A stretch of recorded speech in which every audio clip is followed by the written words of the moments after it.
In this video, we will discuss about inorganic official compounds of iron.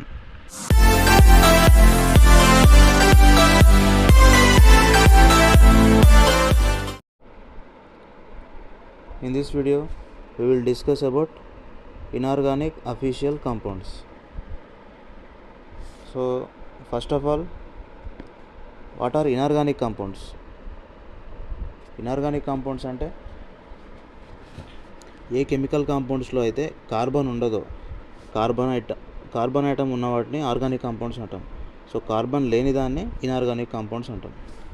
Okay, మరి official compounds అంటే official అంటే ఏంటంటే ఏ compounds యొక్క monograph అనేది ఫార్మకోపియాలో అవైలబుల్గా ఉంటుందో వాటిని మనం అఫీషియల్ కాంపౌండ్స్ అంటున్నాం. మరి మోనోగ్రాఫ్ అంటే ఏంది? మోనోగ్రాఫ్ అంటే ఆ కెమికల్ కాంపౌండ్ యొక్క సిస్టమేటిక్ ఇన్ఫర్మేషన్, లైక్ దాని ప్రిపరేషన్ అనుకోండి, దాని యూజెస్ అనుకోండి, దాని స్టాండర్డ్స్ అనుకోండి, ఏవైతే ఫార్మకోపియాలో అవైలబుల్గా ఉంటాయో వాటిని మనం అఫీషియల్ కాంపౌండ్స్ అంటున్నాం. ఫార్మకోపియా అంటే మన అందరికీ తెలిసిందే. సో ఒక స్టాండర్డ్ అనమాట. డ్రగ్స్కి, డోసేజ్ ఫార్మ్స్కి ఒక స్టాండర్డే ఫార్మకోపియాలో డ్రగ్స్ యొక్క మోనోగ్రాఫ్స్ ఉంటాయి. సో మోనోగ్రాఫ్ అవైలబుల్గా ఉన్న కాంపౌండ్నే మనం అఫీషియల్ కాంపౌండ్ అంటున్నాం. ఇన్ దిస్ టాపిక్ ఈ ఇనార్గానిక్ అఫీషియల్ కాంపౌండ్స్లో మొదటగా మనం అఫీషియల్ కాంపౌండ్స్ ఆఫ్ ఐరన్ గురించి స్టడీ చేద్దాం.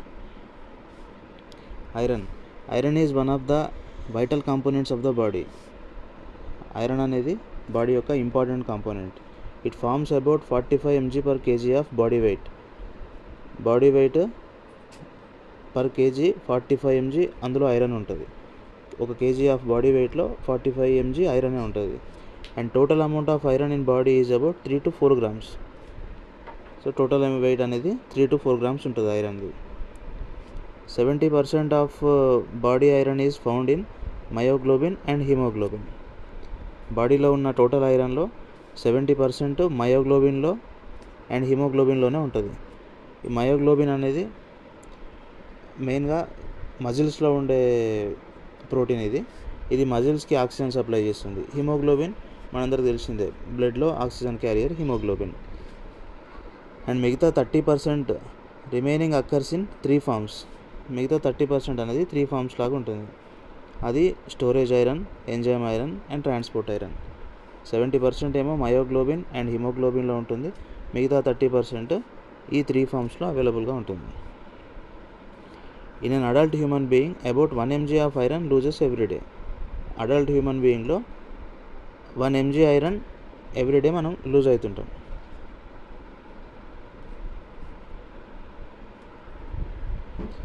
Next, proteins associated with iron. మెయిన్గా ఏ ప్రోటీన్స్ ఐరన్తో అసోసియేట్ అయి ఉన్నాయి? In body most of the iron is bounded with the following 2 proteins. బాడీలో ఉన్న ఎక్కువ ఐరన్ అనేది ఈ 2 proteins-తోనే అసోసియేట్ అయి ఉంది. అదేంది? ఫస్ట్ది haemoproteins. These proteins associated with respiratory enzymes and take part in respiration by carrying oxygen. ఈ ప్రోటీన్స్ అనేది మెయిన్గా రెస్పిరేటరీ ఎంజైమ్స్తోనే అసోసియేట్ అయినాయి. సో రెస్పిరేషన్ యొక్క మెయిన్ పని ఏంది? ఆక్సిజన్ క్యారీ చేయడమే. హీమోప్రోటీన్స్ దానికి ఎగ్జాంపుల్ ఏంది? సైటోక్రోమ్ సి అనేది హీమోప్రోటీన్కి example. In this iron is complexed with porphyrin, that is haem and covalently bonded with protein part. ఈ సైటోక్రోమ్ సి అనే దాంట్లో iron is complexed with porphyrin. ఈ ఐరన్ పార్ఫైరిన్ కాంప్లెక్స్ని మనం హీమ్ అంటాం. ఓకే, హీమ్ అనేది prosthetic group. It is a prosthetic group అంటే ఏంది? ప్రోస్థెటిక్ గ్రూప్ అంటే a non protein part associated with protein to అంటే ప్రోటీన్ పార్ట్కి అసోసియేట్ అయి ఉన్న ఒక నాన్ ప్రోటీన్ పార్ట్, అది అసోసియేట్ అయ్యి ప్రోటీన్ దాని ఫంక్షన్ చేయడానికి అనేది హెల్ప్ చేస్తుంది అనమాట. సో ఈ ఐరన్ కాంప్లెక్స్ విత్ పార్ఫైరిన్, దాన్ని మనం హీమ్ అంటున్నాం. It is a prosthetic group. It is covalently bonded with protein part.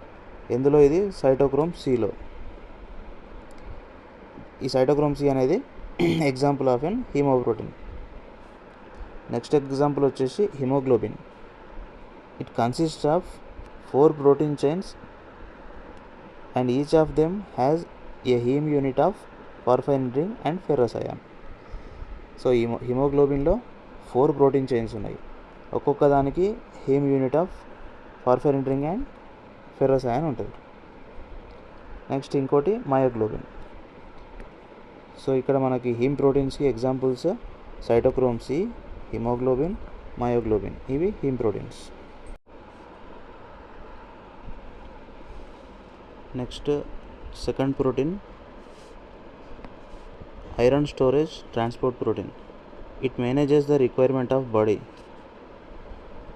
దీనికి ఎగ్జాంపుల్ వచ్చేసి ferritin and haemosiderin found in liver, spleen and bone marrow.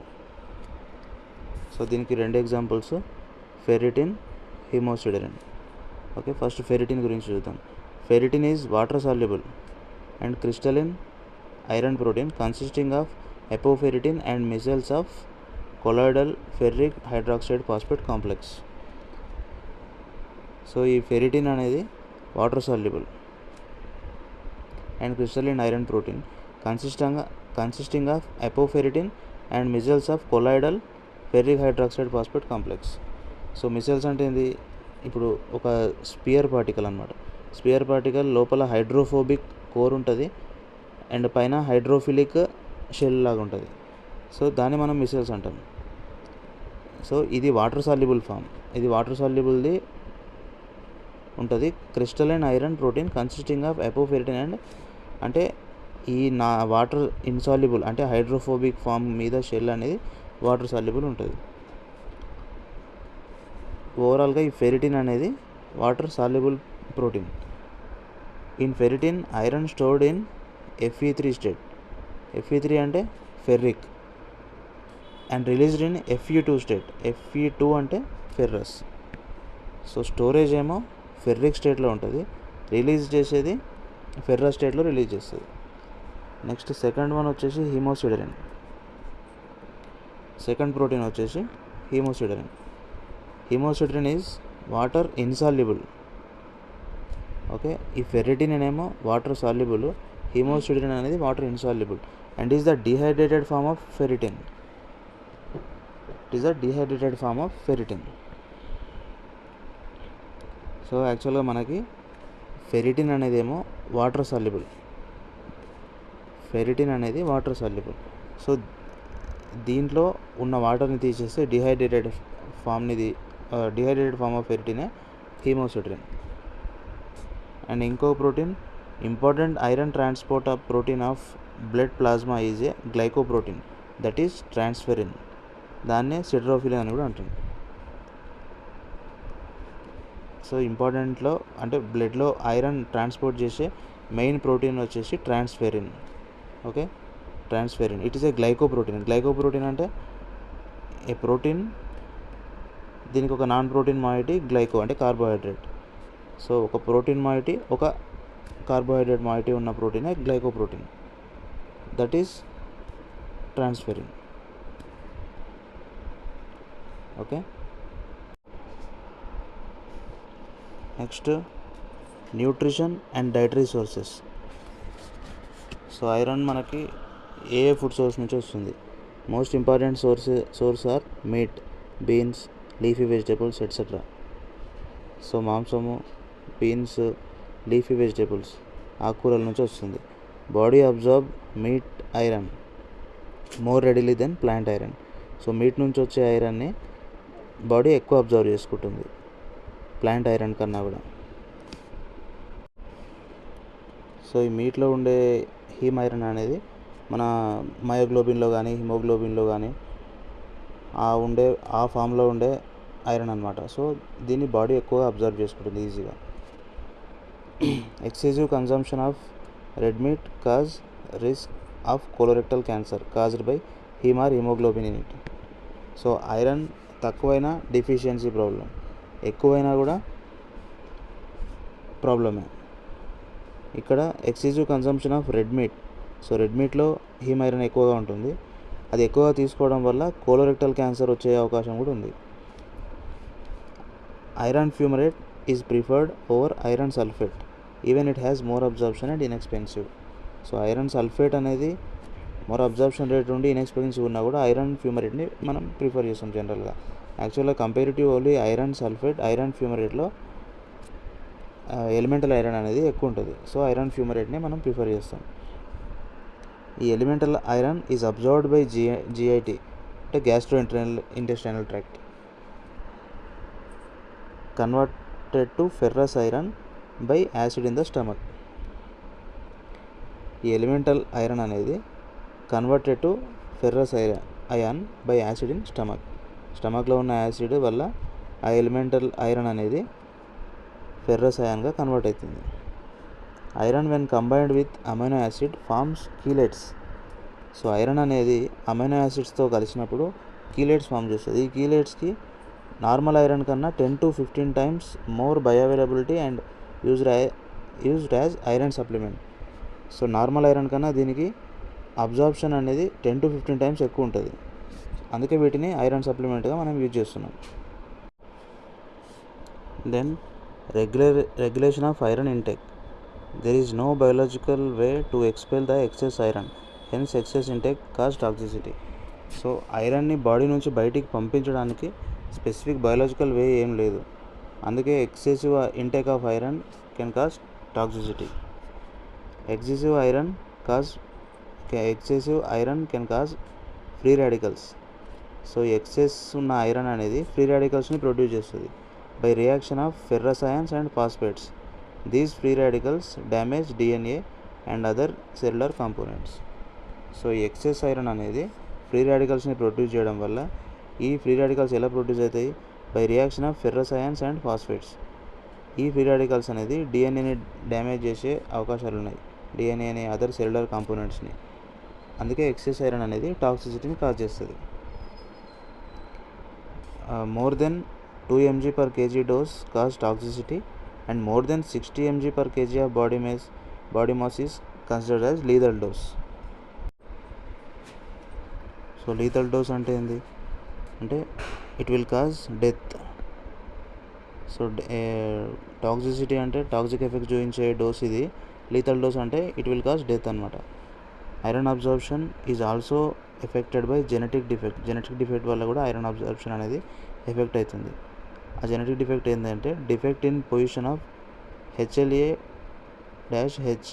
Genetic reason and chromosome 6.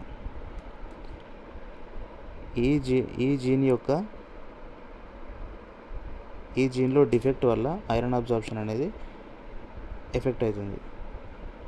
So ఈ జీన్లో యొక్క defect వల్ల iron absorption effect అయ్యి దానివల్ల excessive consumption of iron in that individual can cause హీమోక్రోమాటోసిస్.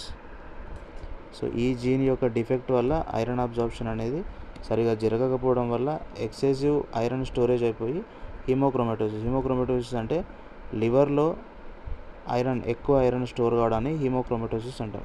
లివర్లో and other body పార్ట్స్లో ఎక్కువ iron store కావడాన్ని హీమోక్రోమాటోసిస్ అంటాం. ఆ హీమోక్రోమాటోసిస్ ఎందుకు వస్తుంది అంటే ఈ జీన్ యొక్క డిఫెక్ట్ వల్ల వస్తుంది. సో మనం రెగ్యులేషన్ ఆఫ్ ఐరన్ ఇంటేక్ గురించి చదువుకున్నాం. Regulation of iron intake. ఎందుకు ఐరన్ ఇంటేక్ని మనం రెగ్యులేట్ చేయాలి, ఐరన్ యూస్ఫుల్ అయినా కూడా ఎందుకు రెగ్యులేట్ చేయాలి అంటే మనకు బాడీలో ఉన్న ఐరన్ని బయటికి పంపించడానికి స్పెసిఫిక్ బయాలజిక్ వే లేదు.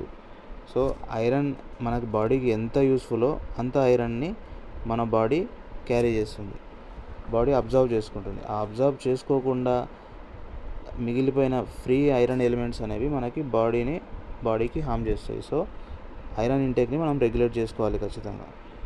ఒకవేళ ఐరన్ అబ్జార్ప్షన్ సరిగా లేకపోయినా కూడా మనకి డిసీజెస్ వచ్చే అవకాశం ఉంది.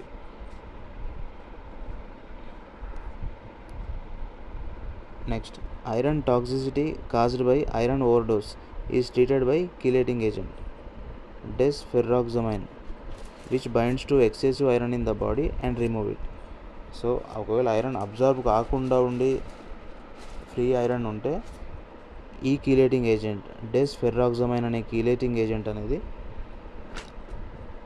ట్రీట్ చేస్తుంది. ఎట్లా? Which it binds to excessive iron in the body and remove it. So ఆ ఎక్సెసివ్గా ఉన్న ఐరన్ ఇది బైండ్ అయిపోయి అది బాడీ నుంచి తీసేస్తుంది. Next iron requirements. So iron దేనికి అవసరం బాడీలో? Iron is utilised in the synthesis of haemoglobin, cytochromes and other chromoproteins. So iron అనేది ఈ ప్రోటీన్స్ యొక్క సింథసిస్లో యూజ్ అవుతుంది. In males maximum amount of iron is needed at the age of 15 to 16. So మేల్స్లో 15 to 16 ఈ ఏజ్లో maximum amount of iron అనేది బాడీకి అవసరం. And female of same age group need 30 to 90% more iron than male. ఇదే age గ్రూప్లో ఉన్న ఫీమేల్స్లో 30 to 90% ఇంకా ఎక్కువ కావాలి మేల్స్ కన్నా. ఎందుకు ఫీమేల్స్లో ఎక్కువ కావాలి అంటే during menstruation cycle female loses the haemoglobin which is replaced by consuming 50% or more amount of iron.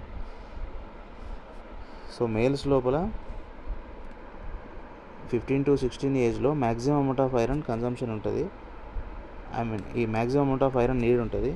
ఇదే ఏజ్లో ఉన్న ఫీమేల్లో వీళ్ళకన్నా 30 to 90% ఆఫ్ ఐరన్ ఎక్కువ అవసరం ఉంటుంది. ఎందుకు అంటే వీళ్ళు మెన్స్ట్రుయేషన్ సైకిల్లో హిమోగ్లోబిన్ లాస్ అవుతారు ఐరన్ని. So 50% or more amount of iron అనేది ఫీమేల్లో అవసరం. Next iron deficiency. So iron excess అయినా టాక్సిసిటీయే.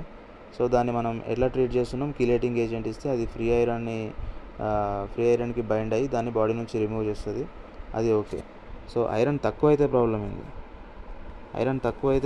ఏంది? సో ఐరన్ తక్కువ పడినా మనం ఐరన్ డెఫిషియన్సీ అంటున్నాం. ఓకే. సో ఐరన్ డెఫిషియన్సీ అయితే మనకు ఎలాంటి సిమ్టమ్స్ ఉంటాయి బాడీలో అంటే టైర్డ్నెస్, అలసట ఉంటుంది. Unable to regulate body temperature. So body టెంపరేచర్ని రెగ్యులేట్ చేసుకోలేకపోతుంది. And brittle and spoon shaped nails ఉంటాయి. Painful and inflamed tongue.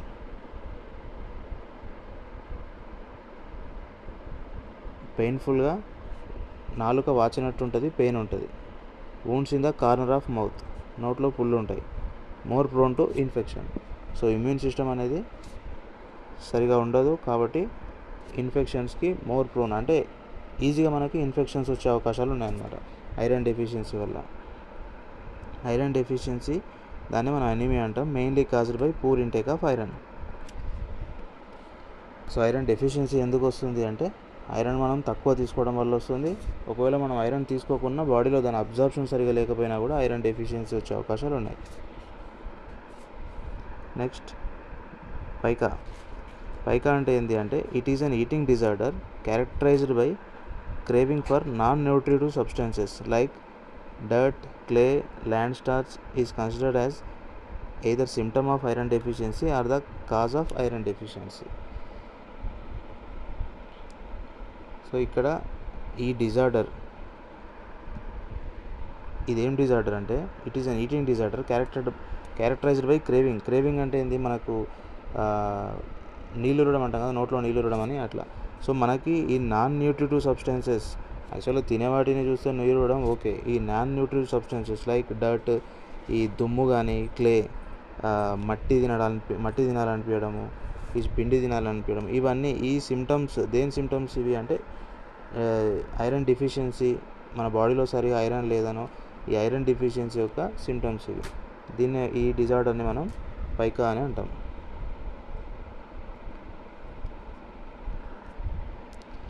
Next treatment of iron deficiency. So iron డెఫిషియన్సీని మనం ఎట్లా ట్రీట్ చేయగలుగుతాం? 2 టైప్స్గా మనం ట్రీట్ చేయొచ్చు ఐరన్ డెఫిషియన్సీని. ఒకటి therapy with oral iron.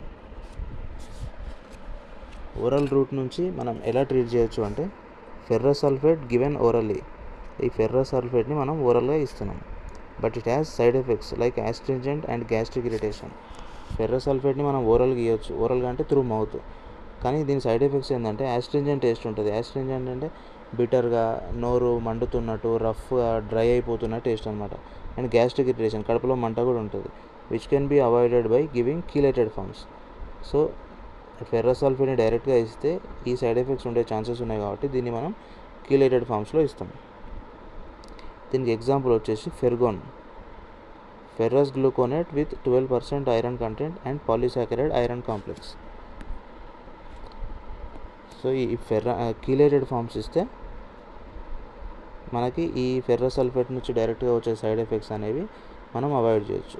So already previous స్లైడ్లో చెప్పుకున్నాం. కిలేటెడ్ ఫార్మ్స్ అంటే ఏంది, iron in combination with amino acid. So దాన్ని కిలేటెడ్ ఫామ్ అంటున్నాం. దానికి ఎగ్జాంపుల్ వచ్చేసి ఫెర్గోన్ అంటే ఏంది, ఫెర్రస్ గ్లూకోనేట్ విత్ 12% ఐరన్. ఈ ఫెర్రస్ గ్లూకోనేట్లో 12% iron content and polysaccharide complex ఇది. సో ఈ పాలీసాకరైడ్ అంటే nothing but amino acid. So ఈ కాంబినేషన్ని మనం కీలేటెడ్ ఫామ్ అంటాం. సో ఈ కీలేటెడ్ ఫామ్ ఏంది, Fergon, compound of ferrihydrate and carbohydrate. So దీంట్లో ఫెర్రిహైడ్రేట్ ఉంది, కార్బోహైడ్రేట్ ఉంది. Next therapy with parenteral iron. So oral route నుంచి త్రూ మౌత్ నుంచి ఇచ్చిన దానికి ఎగ్జాంపుల్ వచ్చేసి ఫెర్గోన్. నెక్స్ట్ పేరెంటల్ అంటే ఇంజెక్షన్ అనమాట. దీన్ని ఎందుకు వాడతాం, injection in case of emergency ఉన్నప్పుడు వాడతాం. ఇన్ కేస్ ఆఫ్ స్ప్రూస్ అంటే ఈ కండిషన్ ఏంది, it prevents iron absorption from gastrointestinal tract.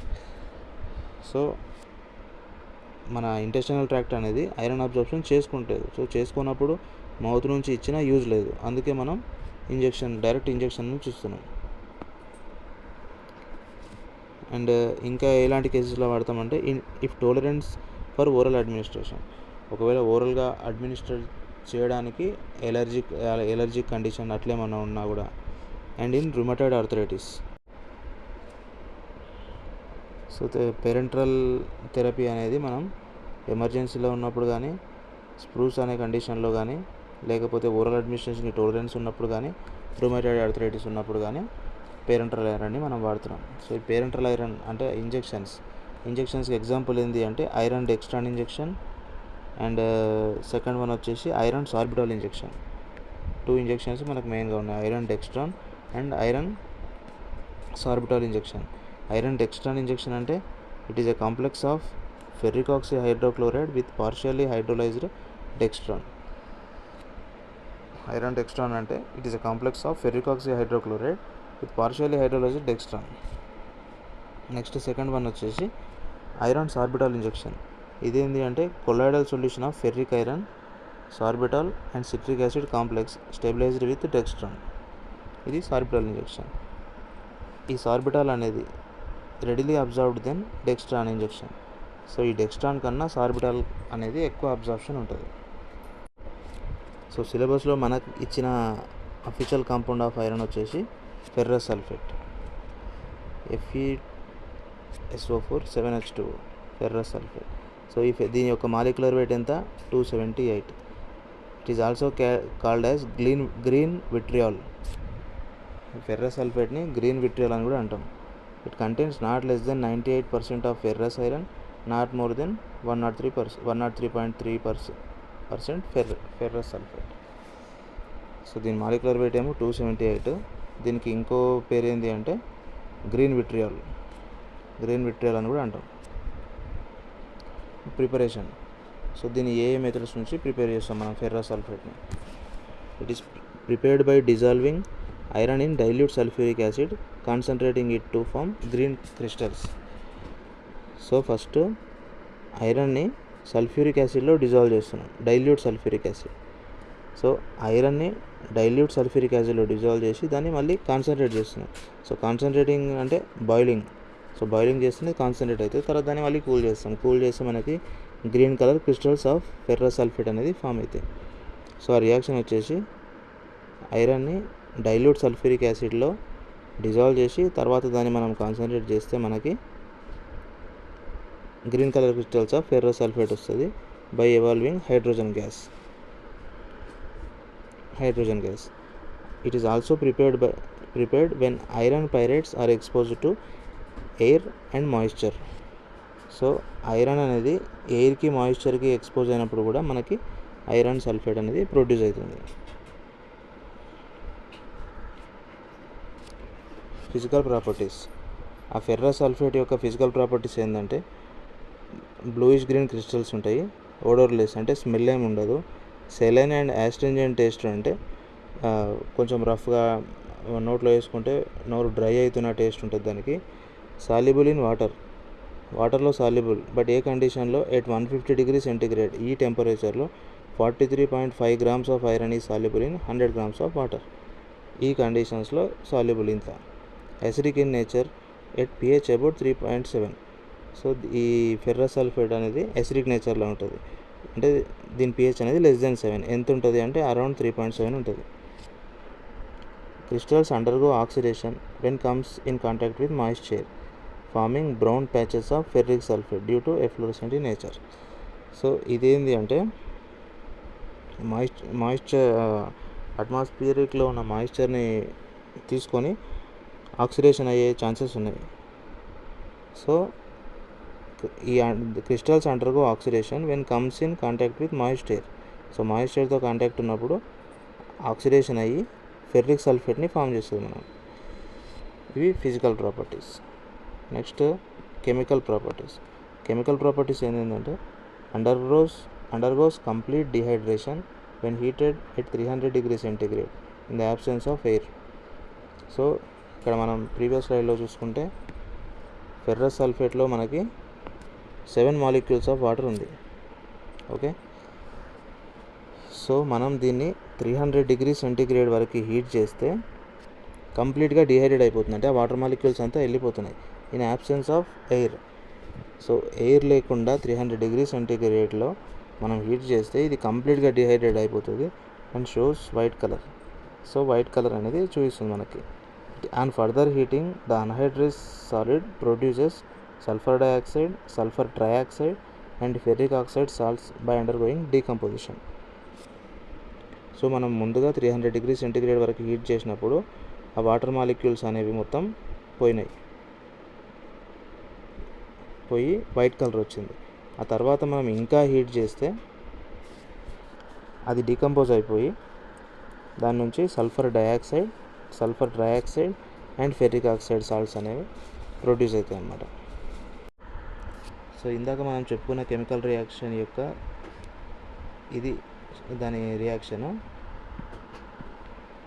So ferrous sulphate అనేది దీన్ని 300 డిగ్రీ సెంటిగ్రేడ్ వరకు హీట్ చేసినప్పుడు వాటర్ మాలిక్యూల్ అంటే డిహైడ్రేట్ అయిపోతుంది, వాటర్ మాలిక్యూల్ అనేది లూజ్ అయిపోతుంది. ఆ ఫామ్ అయిన సల్ఫేట్ని ఇంకా హీట్ చేసినప్పుడు అది డీకంపోజ్ అయిపోయి ferric oxide, sulphur dioxide and sulphur ట్రయాక్సైడ్ని ఫామ్ చేస్తుంది. సో ఇంకో రియాక్షన్ వచ్చేసి ferrous sulphate undergoes rapid oxidation. So ferrous sulphate అనేది ఆక్సిడైజ్ అయిపోయి ఇట్ ఫార్మ్స్ ఫెర్రిక్ సల్ఫేట్ని ఫామ్ చేస్తుంది. Thus it is an effective reducing agent.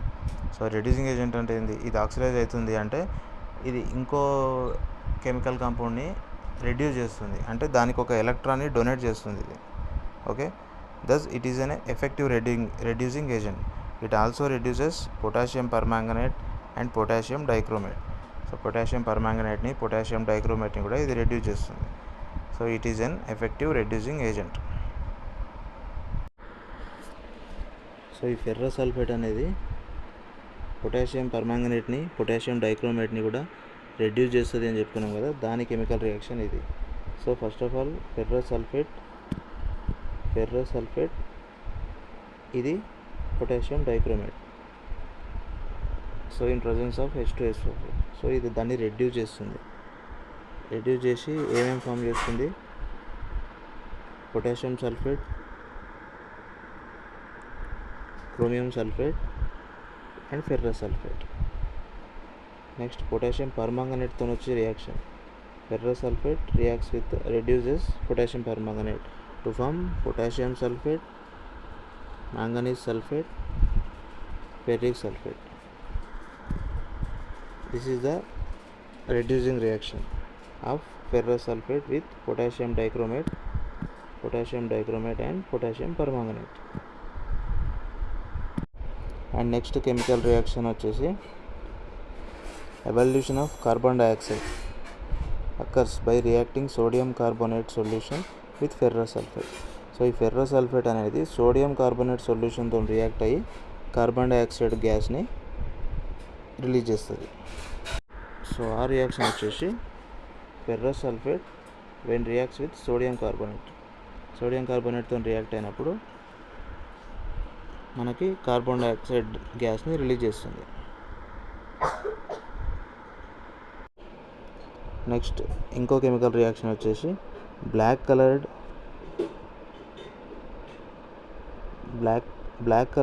nitrous sulfate is formed by the reaction between ferrous sulfate and nitric acid.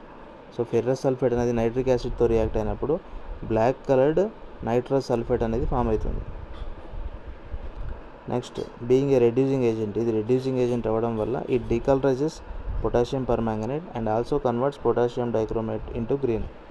So ఇది reducing agent కాబట్టి ఇందాక నేను చెప్పుకున్నాం కదా, ఇది పొటాషియం పర్మాంగనేట్ని పొటాషియం డైక్రోమేట్ని రెడ్యూస్ చేస్తుందని. సో అట్లా పొటాషియం పర్మాంగనేట్ని డీకలరైజ్ చేస్తుంది అండ్ పొటాషియం డైక్రోమేట్ని గ్రీన్ కలర్లోకి కన్వర్ట్ చేస్తుంది. It combines with alkali metal sulphates and form double salts. ఇది ఆల్కలీ మెటల్ సల్ఫేట్స్తోనే కంబైన్ అయ్యి డబుల్ సాల్ట్స్ని ఫామ్ చేస్తుంది. Okay, it forms ferrous ammonium sulphate with ammonium sulphate. So ఈ ఫెర్రస్ సల్ఫేట్ అనేది అమోనియం సల్ఫేట్తోనే కంబైన్ అయ్యి ఫెర్రస్ అమోనియం సల్ఫేట్ని ఫామ్ చేస్తుంది. ఈ ఫెర్రస్ అమోనియం సల్ఫేట్ని మనం మోర్ సాల్ట్ అని అంటున్నాం. సో ఈ ఫెర్రస్ సల్ఫేట్ అనేది అమోనియం సల్ఫేట్తోనే రియాక్ట్ అయ్యి మనకి ఫెర్రస్ అమోనియం సల్ఫేట్ని ఫామ్ చేస్తుంది. ఇది మోర్ సాల్ట్ అంటాం. సో ఇది ఫెర్రస్ సల్ఫేట్ అనేది ఆల్కలీ మెటల్ సల్ఫేట్స్తో కంబైన్ అయ్యి డబుల్ సాల్ట్ని ఫామ్ చేస్తుంది. దానికి ఎగ్జాంపుల్ ఇది. Okay, then what is double salt? అసలు డబుల్ సాల్ట్ అంటే ఏంది? సో మనకి సాల్ట్ అంటే తెలుసు, ఓకే, సాల్ట్ అంటే అందరికీ తెలుసు. బట్ ఈ డబుల్ సాల్ట్, సింగిల్ సాల్ట్ ఇదేంది? సో డబుల్ సాల్ట్ అంటే ఇప్పుడు జనరల్గా సాల్ట్ అంటే అందరికీ గుర్తొచ్చేది sodium chloride, NaCl. So Na అనేది ప్లస్, Cl అనేది మైనస్. సో ఒక క్యాటయన్ ఉంది, ఒక యానయన్ ఉంది. సో ఇందులో ఒకే రకమైన క్యాటయన్ ఉంది, ఒకే రకమైన యానయన్ ఉంది. ఇట్లా దీన్ని సింపుల్ సాల్ట్ అంటాం. ఇట్లా ఒకే రకమైన యానయన్ కాకుండా ఒకే సాల్ట్లో రెండు డిఫరెంట్ టైప్స్ ఆఫ్ యానయన్స్ లేకపోతే రెండు డిఫరెంట్ టైప్స్ ఆఫ్ క్యాటయన్స్ ఉంటే దాన్ని మనం డబుల్ సాల్ట్ అంటాం. ఓకే,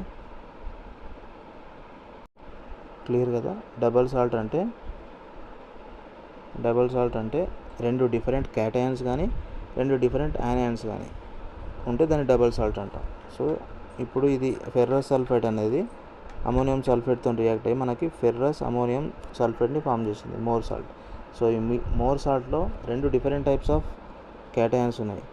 మనకి ఏంది? ఇది ఐరన్ది ఫెర్రస్ ఒకటి, ఈ అమోనియం దాన్ని NH4+4. ఓకే, అందుకే దీన్ని మనం డబల్ సాల్ట్ అంటున్నాం. Next SA of iron. SA అంటే ఏంది అసలు? సో ఎంత క్వాంటిటీ ఉంది మనకి గివెన్ శాంపుల్ సొల్యూషన్లో, ఎంత క్వాంటిటీ ఉంది అనే దాన్ని ఐడెంటిఫై చేయడానికి చేసేదే ఎస్ఏ.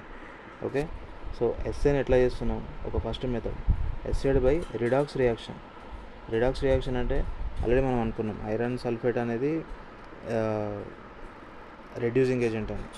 సో రిడాక్స్ ప్రాసెస్ అంటే రెండు స్పీసీస్ మధ్యలో ఎలక్ట్రాన్ ఎక్స్చేంజ్ అనేది ఉంటుంది అనమాట. దాన్ని రిడాక్స్ రియాక్షన్ అంటాం.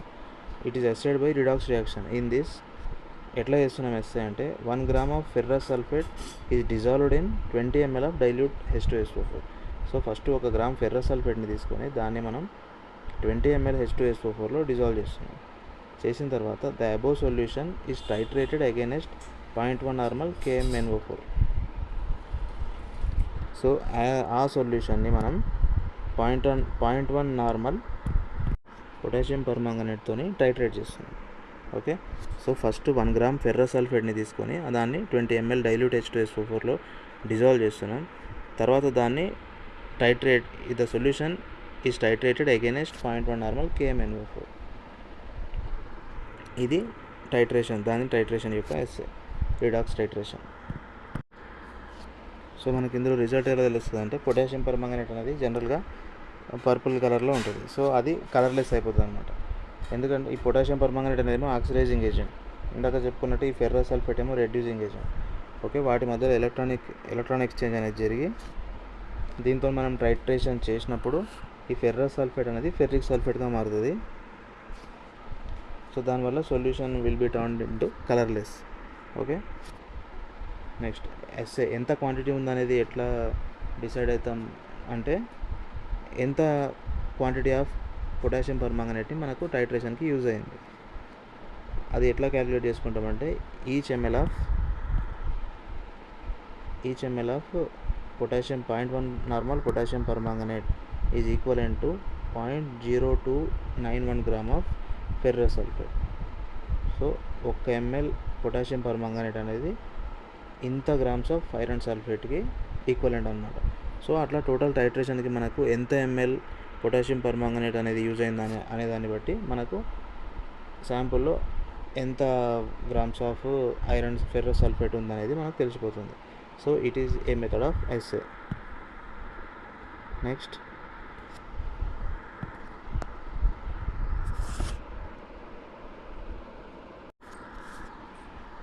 second method of assay. In a conical flask, add 1 gram of ferrous sulfate and 30 ml of water and 20 ml of dilute H2SO4. So same as previous, 1 gram of ferrous sulfate తీసుకొని దాన్ని 20 ml of dilute H2SO4 and 30 ml of water add చేస్తున్నాం.